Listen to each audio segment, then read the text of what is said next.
बिस्मिल्लाहिर्रहमानिर्रहीम। अस्सलामु अलैकुम व रहमतुल्लाहि व बरकातुहू। जन्नतुल फिरदौस।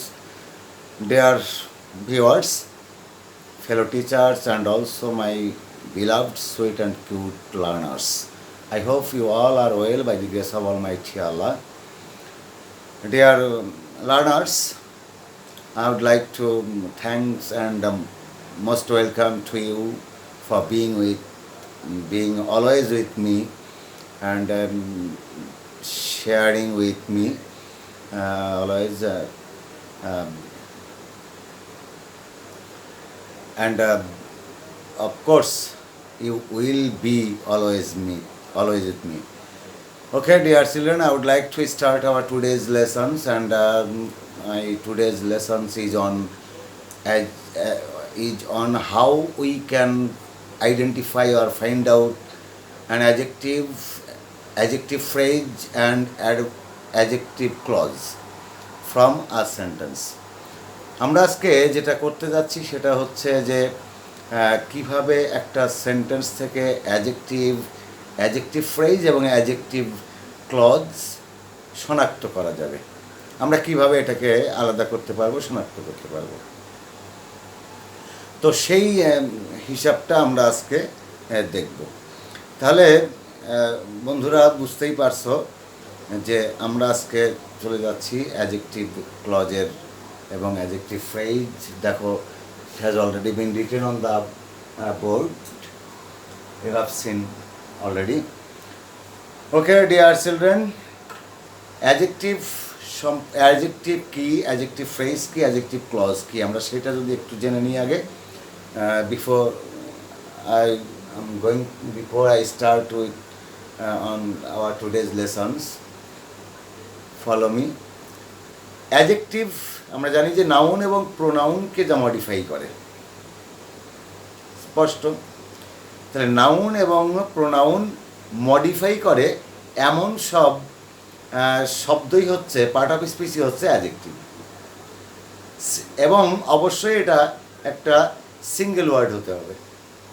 এবারে যদি আমরা বলি যে একাধিক ওয়ার্ড, অর্থাৎ যদি গ্রুপ অফ ওয়ার্ডস থাকে এবং সেটা যদি নাউন এবং প্রোনাউনকে মডিফাই করে, তাহলে বুঝতে হবে যে সেটা অ্যাডজেক্টিভ ফ্রেজ। এবং অবশ্যই মনে রাখতে হবে অ্যাডজেক্টিভ ফ্রেজে কোনো নাউন বা প্রোনাউন থাকে, সাবজেক্ট থাকে না বা ফাইনাইট ভার্ব থাকে না। আর অ্যাডজেক্টিভ ক্লজ হচ্ছে যা নাউন এবং প্রোনাউনকে মডিফাই করবে এমন একটা গ্রুপ অফ ওয়ার্ডস অবশ্যই, এবং তাকে সেখানে একটা সাবজেক্ট এবং ফাইনাইট ভার্ব থাকতে হবে। তো আমরা সেটা একটু দেখে নিই আমরা সেন্টেন্সে, যেহেতু আমরা বলছি অ্যাডজেক্টিভ ফ্রেজ এবং অ্যাডজেক্টিভ ক্লজ। তাহলে আমরা তিনটা সেন্টেন্স এরকম দেখে নিই। যেমন ধরো, আমি যদি এভাবে তোমাদেরকে লিখে দেখাই যে Rasel is an intelligent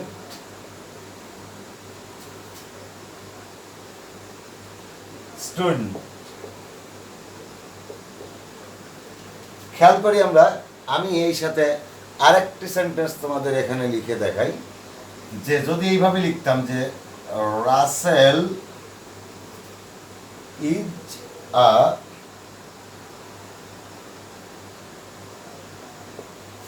Bangladeshi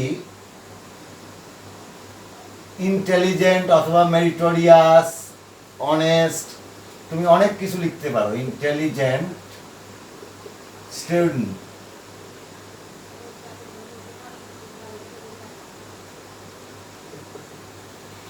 আমি যদি এরকম আরেকটা সেন্টেন্স তোমাদেরকে লিখে দিতে চাই, তাহলে সেটা এরকম হয় যে রাসেল হু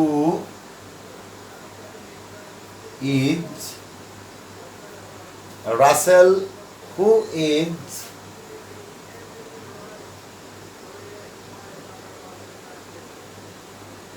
an intelligent boy who is an engineer.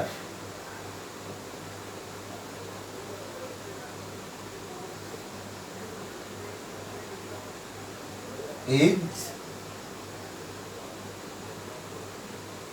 Intelligent.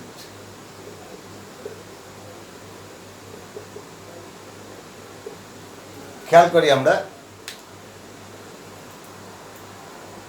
Rasel who is an engineer is intelligent. তাহলে আমরা এখন দেখে নিই এটা।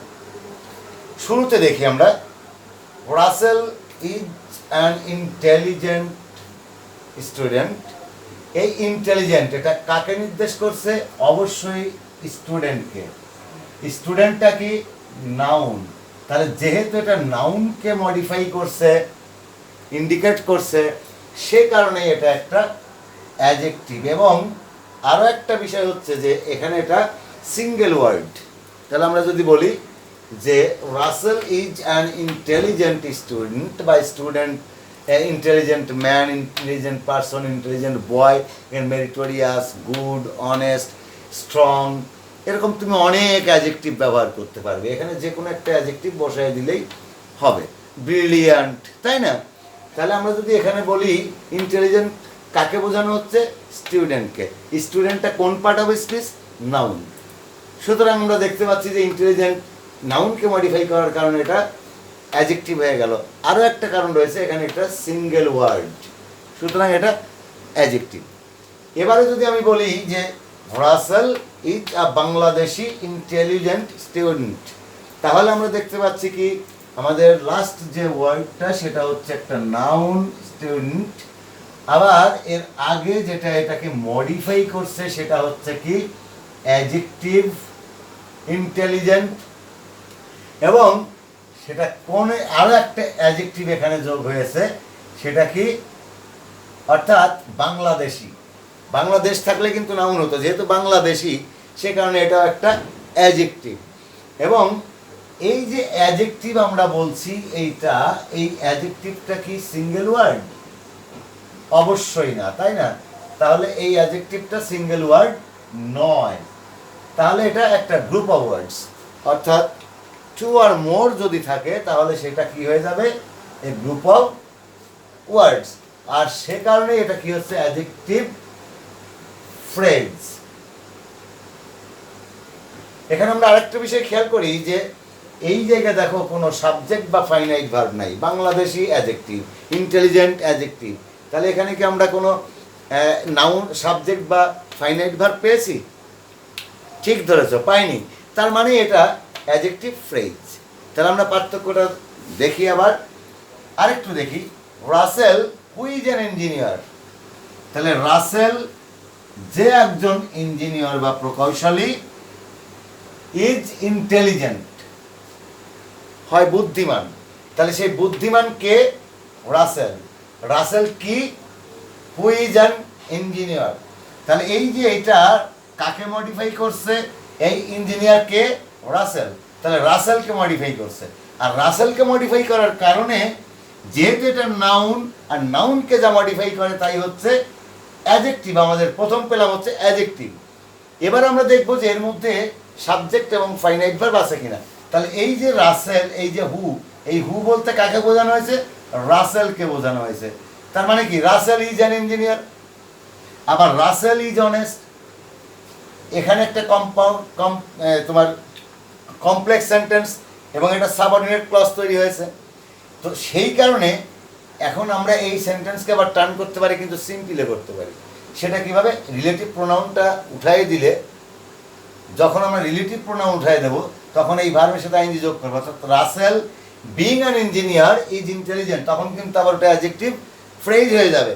তাহলে আমরা এটাকে বলছি, যেহেতু সাবজেক্ট আছে, ফাইনাইট ভার্ব, এই যে ফাইনাইট ভার্ব রয়েছে, এটা সাবজেক্ট রয়েছে, সুতরাং এটা অ্যাডজেক্টিভ ক্লজ।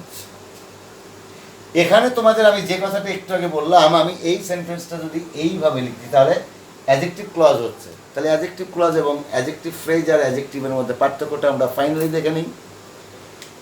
এখানে ইন্টেলিজেন্ট স্টুডেন্টকে মডিফাই করছে স্টুডেন্ট নাউন, সুতরাং এটা একটা অ্যাডজেক্টিভ, কারণ এখানে একটা সিঙ্গেল ওয়ার্ড রয়েছে। এবারে দেখি যে এখানে বাংলাদেশি ইন্টেলিজেন্ট স্টুডেন্ট ছিল, তো ইন্টেলিজেন্ট অ্যাডজেক্টিভ এবং এটা নাউনকে মডিফাই করেছে।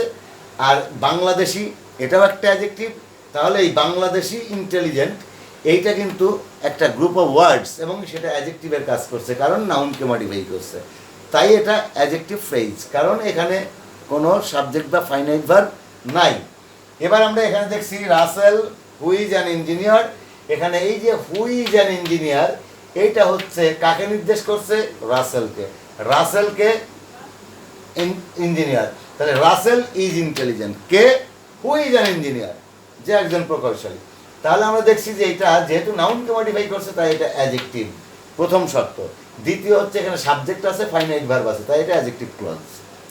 মজার বিষয় দেখো, এই যে সেন্টেন্সটা আমরা লিখলাম এটা অ্যাডজেক্টিভ ক্লজ হয়ে গেল, কিন্তু যদি আমি এটা সিম্পল করতাম তাহলে কি হতো খেয়াল করো। এটাকে আমরা সিম্পল করলে পরে রিলেটিভ প্রোনাউন যেটা থাকবে সেটাকে আমরা বাদ দিয়ে দেবো। রিলেটিভ প্রোনাউন যুক্ত সেন্টেন্সে আমরা সিম্পল করতে হলে পরে রিলেটিভ প্রোনাউন বাদ দিয়ে যে ভার্বটা ছিল সেই ভার্বের সাথে আইএনজি যোগ করব, বিং। তাহলে কি হলো? Rasel being an engineer is intelligent. তাহলে বিং ইঞ্জিনিয়ার এটা কে? অবশ্যই রাসেল। তাহলে রাসেল, এটাও রাসেলকে মডিফাই করছে, তাহলে অ্যাডজেক্টিভ।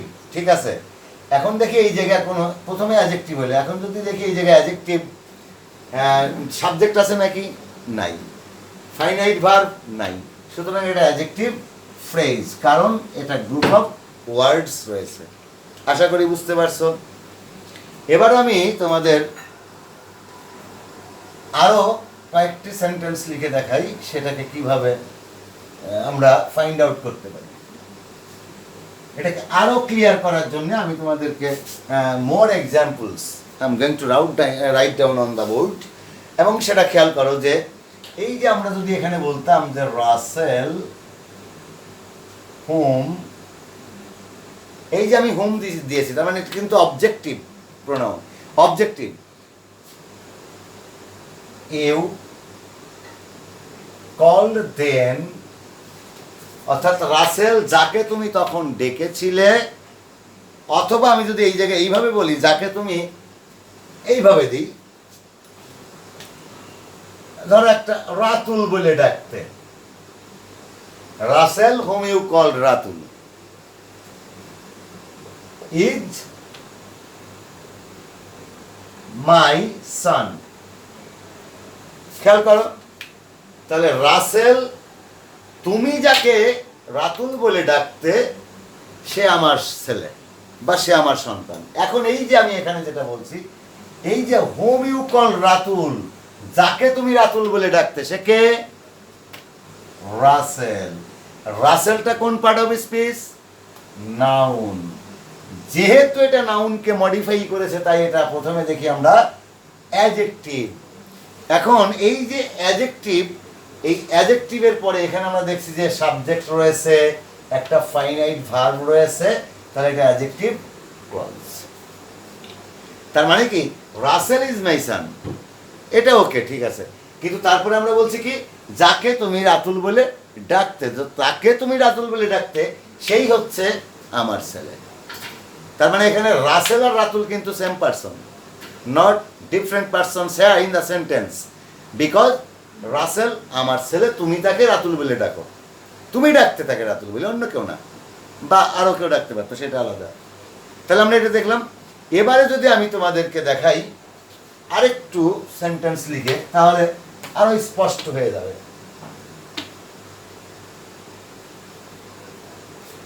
যেমন ধরো আমি যদি তোমাকে বলতে চাই যে আই নো, এরকম একটা সেন্টেন্স লিখি ধরো, আই নো, অথবা তুমি লিখতে he knows, the man knows. তাহলে আই নো আমি চিনি বা জানি, কাকে চিনি? দ্য ম্যান, লোকটিকে। কোন লোকটিকে? হু কেম হেয়ার লাস্ট নাইট। খেয়াল করো, আমি চিনি, প্রথম প্রশ্ন হচ্ছে নো, এটাকে আমরা যদি প্রশ্ন করি whom, I know, whom I know, আমি কাকে চিনি, এর উত্তর আসবে দ্য ম্যান, তার মানে এটা অবজেক্ট। আর object always either noun or pronoun. তাহলে এটা একটা, এখানে দেখো এই যে ম্যান, এটা একটা নাউন। এখন এই লোকটাকে হু কেম হেয়ার লাস্ট নাইট, যে লোকটা গতকাল এখানে এসেছিল, গত রাতে এখানে এসেছিল, আমি সেই লোকটাকে চিনি। তাহলে যে লোকটা গতকাল এখানে এসেছিল, যিনি গতকাল এখানে এসেছিলেন, আমি তাকে চিনি, এই ম্যানটাকে চিনি। তাহলে এই ম্যানই গত রাতে এখানে এসেছিলেন। তাহলে এটা নাউন, সুতরাং এটা নাউনকে মডিফাই করার কারণে প্রথম শর্ত অনুযায়ী এটা অ্যাডজেক্টিভ। দ্বিতীয় শর্ত আমরা দেখবো যে এখানে কি সাবজেক্ট এবং ফাইনাইট ভার্ব আছে, অবশ্যই আছে। এই যে হু কেম, এই হুটা সাবজেক্ট, তাহলে এই যে এটা সাবজেক্ট, আর এই যে কেম এটা ফাইনাইট ভার্ব, সুতরাং এটা একটা ক্লজ। তাহলে আমরা বুঝতেই পারছি। মনে রাখবে অ্যাডজেক্টিভ কিন্তু নাউন এবং প্রোনাউন ছাড়া পৃথিবীর কোনো শব্দকে, কোনো পার্ট অফ স্পিচকে কখনোই মডিফাই বা ইন্ডিকেট করে না, আইডেন্টিফাই করে না। যদি না করে তাহলে নাউনকে যদি মডিফাই করে তবেই সেটা অ্যাডজেক্টিভ হয়ে যাবে। আর যদি সেখানে সাবজেক্ট এবং ফাইনাইট ভার্ব না থাকে কিন্তু গ্রুপ অফ ওয়ার্ডস থাকে, তাহলে সেটা হয়ে যাবে অ্যাডজেক্টিভ ফ্রেজ। আর সিঙ্গেল ওয়ার্ড থাকলে হবে অ্যাডজেক্টিভ, এবং সাবজেক্ট এবং ফাইনাইট ভার্ব যদি গ্রুপ অফ ওয়ার্ডসের মধ্যে থাকে তাহলে সেটা হয়ে যাবে অ্যাডজেক্টিভ ক্লজ। আশা করি বুঝতে পারছো। এবারে আমি যদি তোমাদের এরকম বলি যে, যেমন ধরে নাও আমি আরেকটা সেন্টেন্স যদি লিখি, দ্য পেন, কলমটি, কোন কলমটি? হুইচ আই লস্ট, যেটি আমি হারিয়েছিলাম। সেটা কি?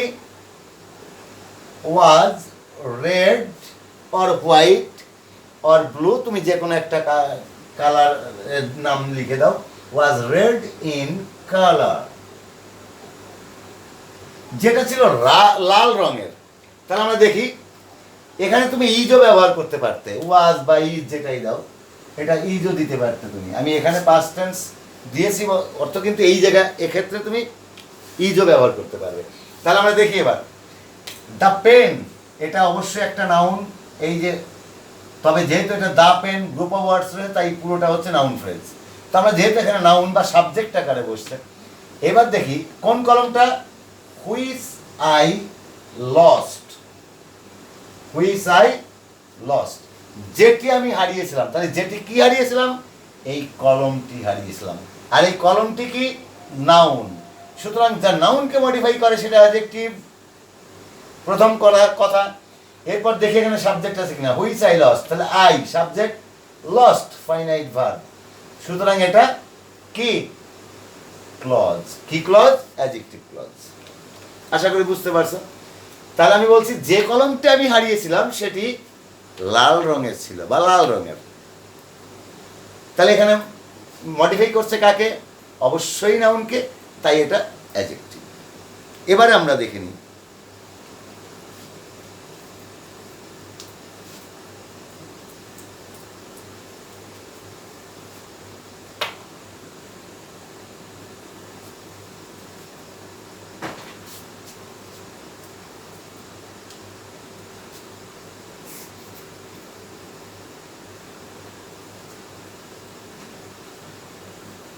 এবারে তোমাদের আমি রিলেটিভ প্রোনাউন ছাড়াই যদি দেখাতে চাই তাহলে এরকম ওই সেন্টেন্সটাকে এভাবে দেখাতে পারি। যেমন ধরো, দ্য পেন কলমটা, ওয়াজ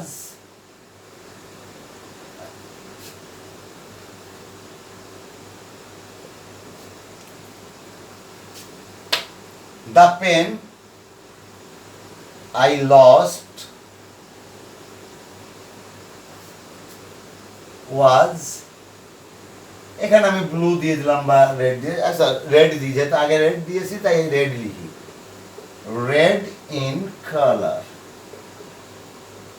খেয়াল করো আমি এখানে কিন্তু রিলেটিভ প্রোনাউনটা এই যে ইচ্ছে করে এখান থেকে আগের সেন্টেন্সটা আমি লিখেছি, শুধু এইটাকে আমি উজ্জ্বল রেখেছি।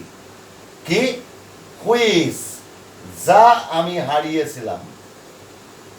The pen I lost was red in colour. তারপরে দেখো আমি হারিয়েছিলাম, এখানেও কি হারিয়েছিলাম? এই যে কলমটা, কলমটা কি? নাউন। তাহলে এই যে যা নাউনকে মডিফাই করছে, তাহলে এইটা কি হয়ে গেল? অ্যাডজেক্টিভ। এটা সাবজেক্ট রয়েছে, ফাইনাইট ভার্ব রয়েছে, সুতরাং এটা অ্যাডজেক্টিভ ক্লজ। আশা করি বুঝতে পারছো। এবার আমি আরেকটা সেন্টেন্স তোমাদেরকে লিখে আরো স্পষ্ট করার চেষ্টা করি।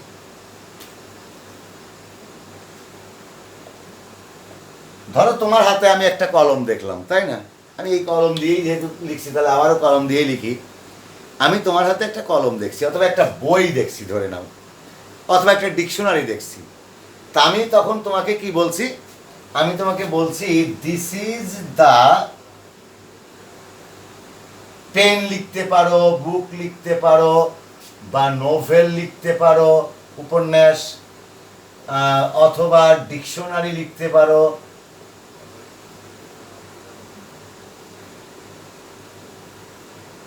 ডিকশনারি যাই লেখো না কেন, দ্যাট মানে দিস ইজ দ্য পেন। তাহলে এই সেই কলম, এই সেই বই, এই সেই ডিকশনারি, এই সেই উপন্যাস কি, that I wanted to you, যা আমি তোমার কাছে চেয়েছিলাম। তাহলে যা আমি তোমার কাছে চেয়েছিলাম সেটা কি? এই যে কলমটা, অর্থাৎ পেন, বুক, নোভেল, ডিকশনারি, এখানে যে কোনো একটা। তাহলে এইটা কি? এগুলো তো কি নাউন অবশ্যই। কলম, বুক দেখা যায়, যা দৃশ্যমান, যা দেখা যায় তাই নাউন। দেখা বাদেও নাউন আছে, যেমন অনেস্টি, পোভার্টি, কাইন্ডনেস, ইলনেস, অনেক কিছুই আছে যেগুলো দেখা যায় না, তারপরেও সেগুলো নাউন, অ্যাবস্ট্রাক্ট নাউন যেগুলো থাকে। তো আমরা এখানে দেখছি এটা নাউন। আর এই কলম বা বই বা নোভেল এটা কি? যা আমি তোমার কাছে চেয়েছিলাম। তাহলে আমার চাওয়া জিনিসটাই এই কলম বা বই বা ডিকশনারি বা নোভেল বা উপন্যাস। তাহলে যেহেতু এটা নাউন, আর এটা যেহেতু নাউনকে মডিফাই করেছে, তাই আমরা এটাকে বলছি অ্যাডজেক্টিভ। আর এর মধ্যে যেহেতু সাবজেক্ট রয়েছে, ফাইনাইট ভার্ব রয়েছে, তাই এটা অ্যাডজেক্টিভ ক্লজ। তাহলে দেখো, আমরা এখানে যে জিনিসটা দেখাতে চাইছি সেটা হচ্ছে কি, অ্যাডজেক্টিভ। এটা প্রথমে আমরা দেখবো যে এটা অ্যাডজেক্টিভ কিনা, তারপরে দেখবো যে এটা নাউন বা মডিফাইকে, প্রোনাউনকে মডিফাই করছে কিনা। ঠিক আছে, এরকম হতে পারে। তা আমরা এবারে দেখি যে আরেকটু উদাহরণ দিয়ে যদি তোমাদেরকে দেখাতে চাই। আমি এইটাকে আরেকটা কথা বলি তোমাদের। আমি এই সেন্টেন্সটাই আগে যেমন দেখেছিলাম যে তোমার ওই সাইলেন্ট রেখে করাতে পারি, ঠিক একইভাবে আমি এই দ্যাটটা যদি এখানে না দিতাম তাও কিন্তু একই উত্তর হতো। খেয়াল করো কি, this is the pen I wanted to you. এই সেই কলম যা আমি তোমার কাছে চেয়েছিলাম। একটা কলম তোমাকে দেখানো হচ্ছে বা তোমার কাছেই রয়েছে, আমি হয়তো বলছি this is the pen I wanted to you, আমি তোমার কাছে চেয়েছিলাম। আই অফার্ড টু ইউ, আমি তোমাকে দিয়েছিলাম। আই গেভ ইউ, যেটা আমি তোমাকে দিয়েছিলাম, তাই না? তো এরকম হতে পারে। অথবা অ্যানিবডি গিফটেড ইউ, এটা হতে পারে। তাহলে আমরা এরকম লিখতে পারি। এবারে আমি আর একটা সেন্টেন্স তোমাদেরকে লিখে দেখাই।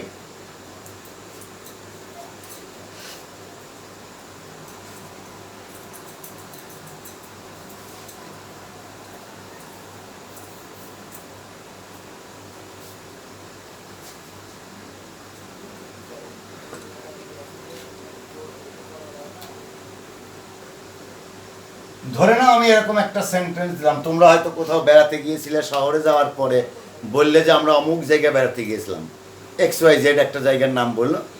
বলার পরে তুমি দেখলে যে সেই জায়গাটা যে তোমার জন্মস্থান, তোমার হোম ডিস্ট্রিক্ট বা তোমার বার্থ প্লেস, সেটা তারা জানতো না, তোমার এই বন্ধুরা জানতো না যে ওটা তোমার জন্মস্থান। তো সে কারণেই বলার পরে তুমি তাদেরকে কি বলছো এটা শুনে নাও। ধরে নাও এরকম যদি আমরা বলি, দ্য প্লেস, জায়গাটা, কোন জায়গা, হোয়ার ইউ ভিজিটেড, যেটা তোমরা ভ্রমণ করেছিলে, কিসে জায়গাটা, is my birth place, is my birth place. তার অর্থ কি দাঁড়াচ্ছে দেখো, এই যে দ্য প্লেস, তোমরা অবশ্যই এই হোয়ার দেখেই আবার এইটাকে অ্যাডভার্বিয়াল ক্লজ ভেবো না। আমরা যদি এখানে এই জায়গাটাকে বলতাম যে the place is my birth place, খেয়াল করো, the place is my birth place, তাহলে এই জায়গাটাই হচ্ছে আমার জন্মস্থান। তাহলে এইটা কি, এই যে ভার্বের আগে আছে, এইটা রয়েছে কোথায়, এই ভার্বের সাবজেক্ট আকারে কাজ করেছে, তার মানে এটা নাউন। আর প্লেস সরাসরি এটা নাউন, যেহেতু নাউন। আর এবার দি প্লেস, তাহলে আমরা যদি বলি হোয়াট, কি, হোয়াট প্রশ্নের উত্তর পাচ্ছি, এবং সেটা কি, হোয়ার ইউ ভিজিটেড, যেখানে তুমি ভ্রমণ করেছিলে, যে জায়গাটি তুমি ভ্রমণ করেছিলে, যেখানে না, যে জায়গাটি তুমি ভ্রমণ করেছিলে, দেখেছিলে, পরিদর্শন করেছিলে, তাহলে এটা নাউনকে যেহেতু মডিফাই করেছে, তাই এটা হলো অ্যাডজেক্টিভ। এবং এখানে কি রয়েছে, ইউ সাবজেক্ট রয়েছে, ভিজিটেড ফাইনাইট ভার্ব রয়েছে, সুতরাং এটা অ্যাডজেক্টিভ ক্লজ। অবশ্যই বুঝতে পারছো, তাহলে এটা অ্যাডজেক্টিভ ক্লজ কেন, কারণ এটা নাউনকে মডিফাই করেছে। তাহলে এটা কেন অ্যাডজেক্টিভ ফ্রেজ হইল না? এখানে যদিও তুমি হয়তো বলতেই পারো, if there are a group of words, but why the words are not a adjective phrase, an adjective phrase, কারণ এখানে সাবজেক্ট রয়েছে এবং ফাইনাইট ভার্ব রয়েছে। যদি সাবজেক্ট এবং ফাইনাইট ভার্ব না থাকতো তাহলে এটা হয়ে যেত অ্যাডজেক্টিভ ফ্রেজ। আশা করি বুঝতে পারছো। And our today's last sentence I am going to write down on the board. তোমরা এটা দেখবে, আমি এই জিনিসটাই শেখাবো, জাস্ট এইটাই। আগে যেমন আমরা রিলেটিভ প্রোনাউনটাকে বা কনজাংশনটাকে বা ক্লজ মার্কারটাকে বাদ দিয়ে দেখিয়েছি, এখানেও ঠিক তাই দেখাবো। সেটা কি দেখাবো, শুধু এই হোয়ারটা বাদ দিয়ে দিলাম। তাহলে কি এরকম তোমরা অনেক সময় দেখা যাচ্ছে কনফিউজড হয়ে যাও, কনফিউজড হওয়ার কিছু নাই। দ্য প্লেস ইউ ভিজিটেড, যে জায়গাটা তুমি ভ্রমণ করেছিলে, ইজ মাই বার্থ প্লেস, সেটা আমার কি, জন্মস্থান। তাহলে এটা একই কথা, কিন্তু আমার রিলেটিভ প্রোনাউন থাকলেও এটা অ্যাডজেক্টিভ ক্লজ হবে, না থাকলেও এটা অ্যাডজেক্টিভ ক্লজ হবে। কারণ রিলেটিভ প্রোনাউনটা এখানে বা কনজাংশন বা ক্লজ মার্কারটা সাইলেন্ট রয়েছে, অমিটেড হেয়ার। তারপরেও এইটা এই নাউনকেই মডিফাই করছে, যেহেতু নাউনকে মডিফাই করছে সে কারণে এটা কি হয়ে যাবে, অ্যাডজেক্টিভ ক্লজ হয়ে যাবে। তো okay dear learners, these are our today's lessons, and I hope you understood what I taught you or I shared with you for a few minutes. And our next class will be held on noun phrase, noun phrase and noun clause. এবং আমি বিশ্বাস করি বা আশা করি, I hope you will be with me then and share with me, and who have ever liked, commented or subscribed my channel MK English Teaching. Of course you will subscribe at once, and you will be with me. Till then, keep yourselves safe and sound. Allah Hafiz.